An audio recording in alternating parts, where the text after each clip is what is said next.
So what is up, guys? Soon as Savage back, and this is the video that I have been waiting to do. NFL Week 1 predictions. I have been waiting since February just to get started with the NFL season now.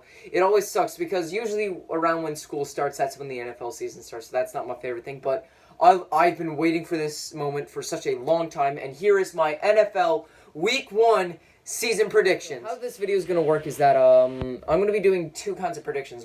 First off, I'll be doing the Week 1 predictions for all the teams playing, and then after those predictions, I will be making my playoff predictions, like who's going to be like the first, second, third, fourth seed, and who would be the fifth and the sixth seeded teams. Or basically, who will win the division and who will come out with the wild card. Plain and simple. Now, I decided to film this video, just as late as possible, just because I kind of wanted everything to settle in because of, there's contract holdouts, everything that went down. If I made this back in August, I'd be completely wrong since Andrew Luck is now retired. I wanted to bet against the Cowboys, but now that they got Zeke back with that extension, I don't have to. And the Chargers, the whole Melvin Gordon situation just got interesting. So, without further ado, let's get these predictions started. We have the very first prediction: Green Bay Packers versus Chicago Bears. Now, my dad has a very heavy feeling towards saying that whoever wins the Super Bowl should have opening day, which, you know what? Fair statement, Dad. I agree with it, but this is Bears versus Packers, the oldest NFL rivalry. And since this is the 100th NFL season, that's the most appropriate way to start it out. Do a classic rivalry matchup between the Bears and the Packers. Let's get started out with the Green Bay Packers. Now, the Packers, they didn't do so well last year. It was one of their worst years. They only won one road game. Aaron Rodgers was playing basically on one leg. But, you do kind of revive the team because the offense is as strong as it always been, mainly with guys like Rodgers, Adams, Aaron Jones. But they've also lost a couple guys, mainly Randall Cobb, as he went to the Cowboys. But in the draft, they did bolster up their defensive unit, which needed a lot of work.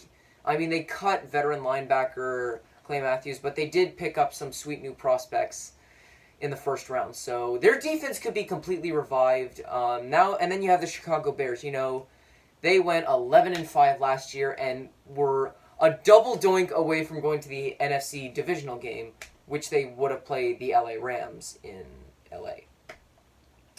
Now, the Bears, they're just as strong as ever. Their defensive unit is just as good. Cody Parkey, he's gone. Trubisky, the offense got a little bit stronger because Trubisky's going to need some weapons to throw to. He had Allen Robinson, Taylor Gabriel, Tariq Cohen. They're good guys, but they also added a little bit of depth with the running backs by drafting David Montgomery. Now, to be honest, the complete X factor of this game will be the Packers' defense. Will they perform as hyped up as they're supposed to be, or will they completely fall apart and have the Bears completely run over them?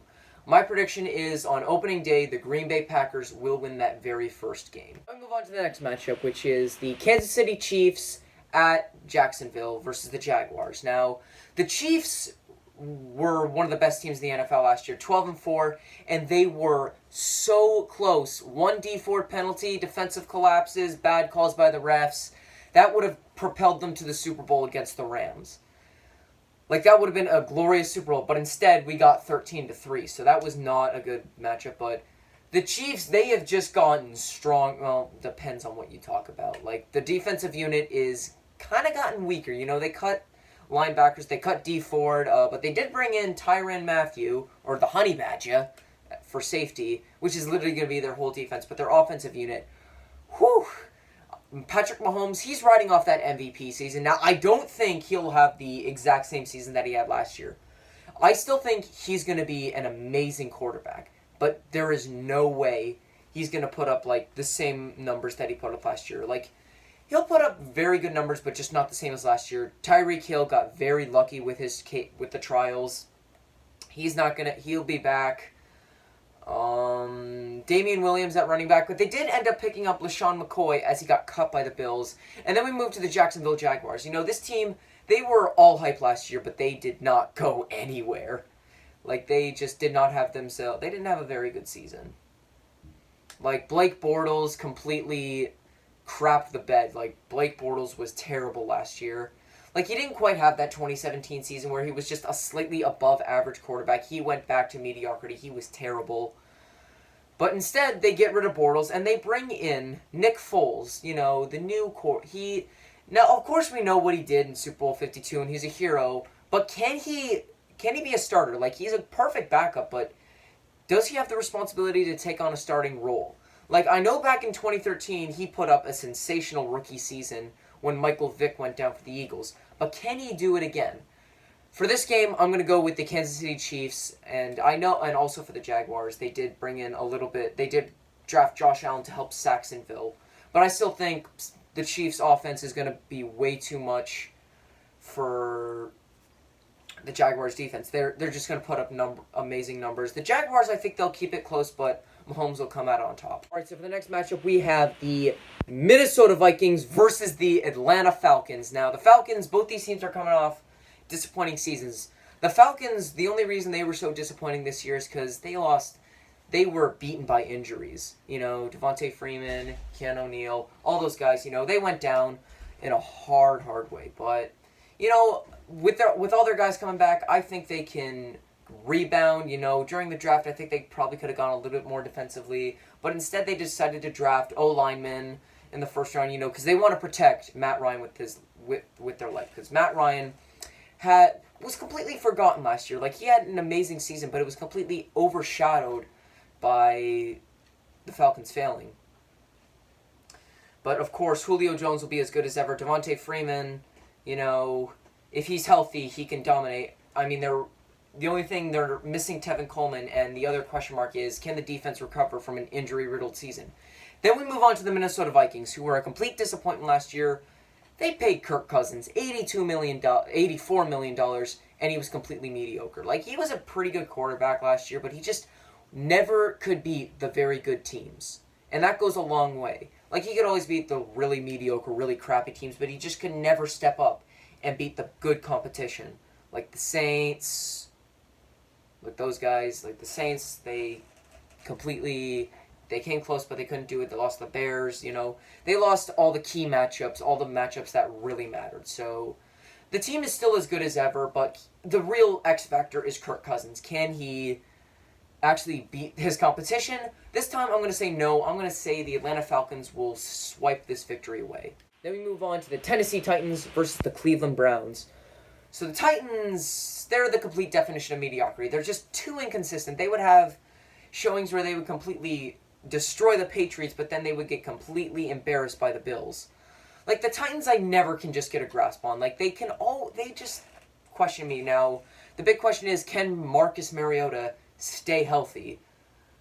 Because if he gets injured, this time they won't have to rely on Blaine Gabbert as their backup, but they will have to move on to Ryan Tannehill. Both those guys are completely injury-riddled, and if they both get injured, then they're completely screwed. I think Derrick Henry will do his things. Can Corey Davis have a good junior season? Because he's been in the NFL for 2 years. He's had okay years, but can he really take that next step? And then the Cleveland Browns. What a turnaround for these guys. They went 1-15, 0-16 to 7-8-1, and now they truly have a chance to do something spectacular. They got Baker Mayfield, Nick Chubb, Kareem Hunt when he comes back from his suspension, Odell Beckham Jr., Jarvis Landry, Myles Garrett, Denzel Ward. They are going to be scary, but to me, I think there is a little too much hype surrounding the Cleveland Browns.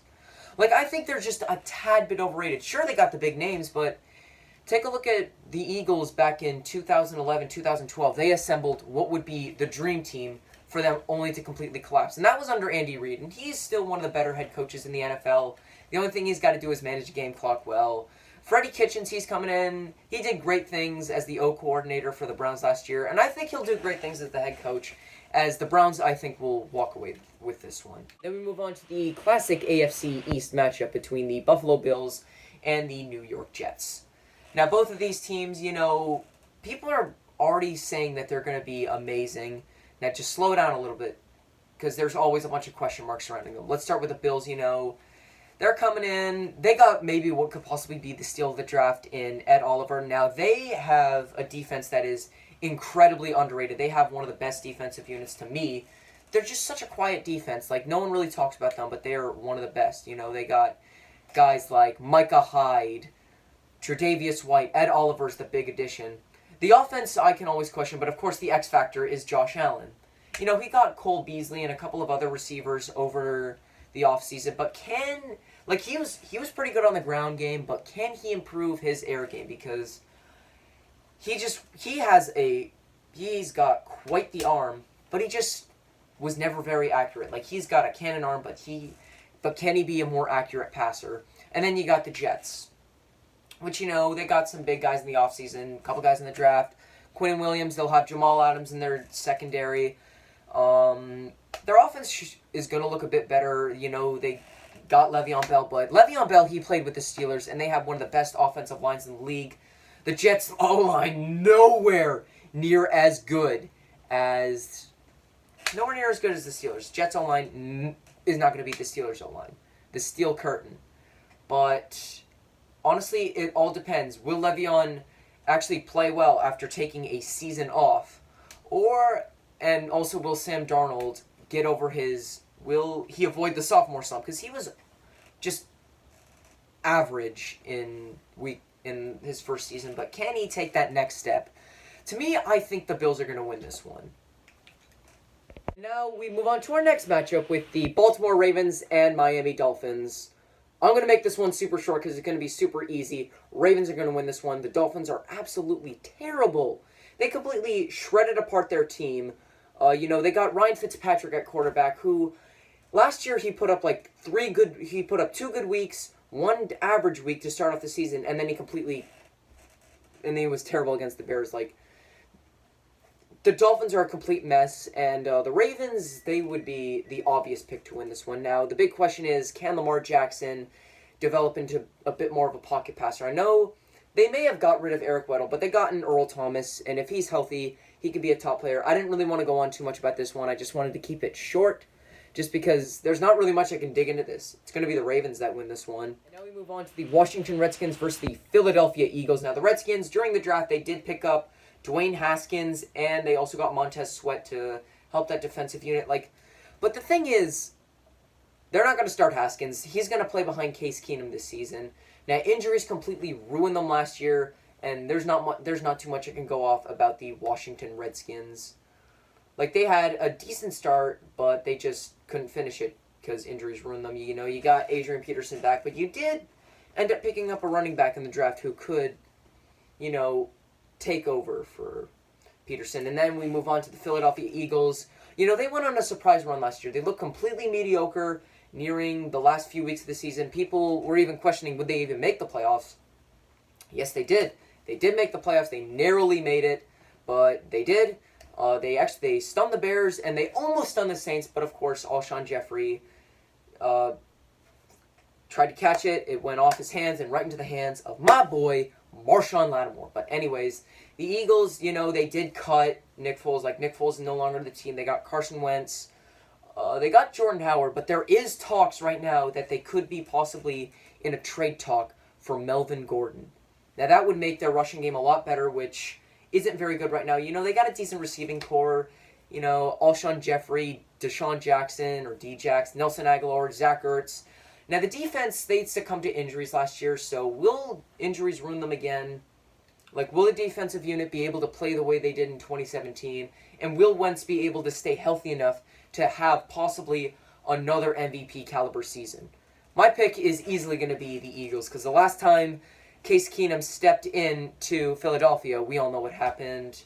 He got completely owned by the Eagles in the NFC Championship game. And then we move on to the Los Angeles Rams versus the Carolina Panthers. I hate both these teams. Rams, you did not deserve to be in the Super Bowl. Should have been the Who Dat Nation, but of course you guys got exposed. Panthers, I don't like you because you're the Panthers. NFC South, and I also don't really like Cam Newton. Let's start off with the Panthers. This team lives and dies by Cam Newton. Cam Newton was dealing with a bit of a shoulder injury. It might not seem like a big deal, but if something goes slightly wrong with your shoulder, that can completely ruin you for life in the NFL. Just completely, plain and simple. And you can't just have Christian McCaffrey do everything. Their defense is okay. I know they did cut Devin Funchess, so Cam Newton, his main weapon is going to have to be Christian McCaffrey. But of course, he can't do everything. And then we move on to the LA Rams, a team with a lot of depth. You know, they have a strong defense. Clay Matthews they picked up. Their secondary is like their biggest issue. And the offense is still as strong as ever. Jared Goff, Todd Gurley. Now, Todd Gurley is dealing with knee arthritis, so his workload's going to be cut. But they still got their receivers in Cooks, Brandon Cooks, Robert Woods, Cooper Kupp. I think in this matchup, the Rams will run away with a victory. Here we move on to the Indianapolis Colts versus the Los Angeles Chargers. Now, Colts, you guys are completely screwed. You don't have Andrew Luck. He's retired. Now, Jacoby Brissett, he will be playing behind a better offensive line, and he will have a lot of weapons like Eric Ebron, Marlon Mack, T.Y. Hilton. He'll also have Darius Leonard in the linebacker, but there's two big X factors to this team. The defense, which was completely terrible last season, and then you also have the big X factor in Jacoby Brissett. Can he perform at an Andrew Luck level? Probably not, but he will be given a lot of weapons, so can he continue that? And then we move on to the Los Angeles Chargers, who are going through their own issues, especially without Melvin Gordon, but I think they can adjust to that. You know, Phillip Rivers, he'll have his weapons in Keenan Allen, Mike Williams. They still have a very good defensive unit. But of course, the big X factor is, can the Chargers adapt without Melvin Gordon? I think they will. I mean, they're going to win this game over the Colts. And we move on to the Cincinnati Bengals versus the Seattle Seahawks. I have nothing to say for this, really. Once again, this is going to be a short one. Seahawks are the clear winners of this one. The Bengals, they're absolutely terrible. They're shredding everything apart. You know, their defense is absolutely crap. Their offense, you know, A.J. Green is a big guy, and he's going to be out for the first half of the season. Andy Dalton is not the answer. These guys will tank for Tua. And the Seattle Seahawks, you know, their defense was surprising last year. You know, the Legion of Boom was completely shredded, but they still performed at a very decent level. So I think they could, you know, their defense did get a little bit stronger now that they added Jadeveon Clowney for a fly-low rate. So Russell Wilson is still going to be as dangerous as ever. He won't have Doug Baldwin, but he will have DK Metcalf, Chris Carson. He will have a very good receiving core. Now, can the offensive line protect him? Probably not, but I still think the Seahawks will definitely run away with this one. And then we have the New York Giants versus the Dallas Cowboys. Nothing to say about the Giants as well. They're literally all Saquon Barkley, and that's it. And then you have the Dallas Cowboys. You know, they just signed Ezekiel Elliott, 6 years, $90 million. That is an insane contract. You know, Dak Prescott, he is okay. Like, if he has a couple of good weapons, then he can thrive. He'll have a whole season with Amari Cooper. He'll also have Randall Cobb as an extra. The defense is just as strong as ever. The Giants, you guys are bad. Like, literally, all your wide receivers are injured. And then you have Golden Tate, who is just no. Just no. And then, of course, you have... And you're literally all just Saquon Barkley. The Cowboys will run away with this one. Then you move on to the San Francisco 49ers and the Tampa Bay Buccaneers. Now, this team is going to live and die by Jimmy Garoppolo. Now, can Garoppolo come back and actually be a strong quarterback? You know, their offensive attack got a bit better, especially with the addition of Tevin Coleman, part of the deadly 1-2 punch that the Falcons used to have. Their defense got stronger, especially with Dee Ford and Nick Bosa. And then you have the Tampa Bay Buccaneers, who... They just hired their new head coach in Bruce Arians. I mean, he was a former head coach, but he's back. Now, he's a quarterback's guru, so he's the only person that can possibly fix Jameis Winston. If he can't fix Jameis Winston, it's just too late. Their defense is still as terrible as it was. Their offense, live and die by Jameis Winston. But, of course, they still got Mike Evans in there. And if I want to pick a winner for this one, I know everyone's going heavy with the Buccaneers, but I'm going to go with the upset in the San Fran 49ers. I know we only got 4 predictions to go, but let's just finish this off right now. Detroit Lions versus Arizona Cardinals. The Cardinals, you know, they added in Cliff Kingsbury as their head coach. They got their new number 1 quarterback in Kyler Murray. The next potential Michael Vick. I mean, hopefully he doesn't go through the whole dogfighting incidents and the time in jail. And then you got the Detroit Lions, you know. Can Matthew Stafford bounce back from a horrible season he had last year? Now, he was playing with broken bones in the back. Will they have Kerryon Johnson for a whole season? Can Matt Patricia actually be able to lead this team to victory? I think they will just this week. Other weeks prior, Who knows, but we'll get to that later. Then you start off with your first Sunday night primetime NFL matchup between the Pittsburgh Steelers and the New England Patriots. Now, this is going to be interesting because, the Steelers, they went through a few losses in the offseason, mainly in guys like Antonio Brown and Le'Veon Bell. The big question is, can James Conner and Juju Smith-Schuster fill in the gaps that Le'Veon Bell and Antonio Brown left? And can Ben Roethlisberger play still at an elite level? Like, he had an amazing season last year, but the Steelers just collapsed, and their defense actually is quietly a very good unit, and the addition of Devin Bush is going to be amazing for this team. And then you move on to the New England Patriots. They got Tom Brady. It's literally, can he continue to play? He's getting very old. How long can he last is a big question. But of course he still has his weapons. Edelman. He's still got Edelman, Sony Michel, James White, Cordarrelle Patterson. He still has his weapons. Defense got a little bit stronger. They got Josh Gordon back. They will be without N'Keal Harry for the first 8 weeks, but they do have Demaryius Thomas. But this is coming off on the big loss of Rob Gronkowski, who decided to hang up the cleats and call it a career. No problem, buddy.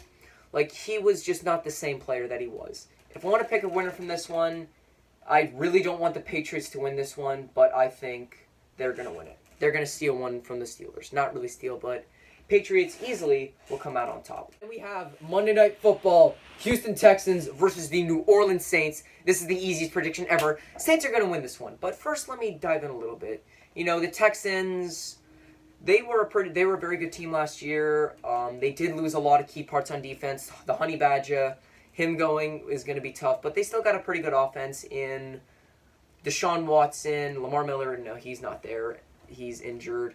DeAndre Hopkins, Will Fuller. They did add Kenny Stills. They did lose to Jadeveon Clowney, and they're still with J.J. Watt. Now, the offensive line, the key factor is, will the O-line be able to perform better than they did last year? And also, it will be, can the defense perform well, especially missing some big pieces? And then you have the New Orleans Saints, 13-3, completely robbed of going to the Super Bowl. I'm still never going to forget that. Still super salty about it. May have been 8 months after, but I will never forget that.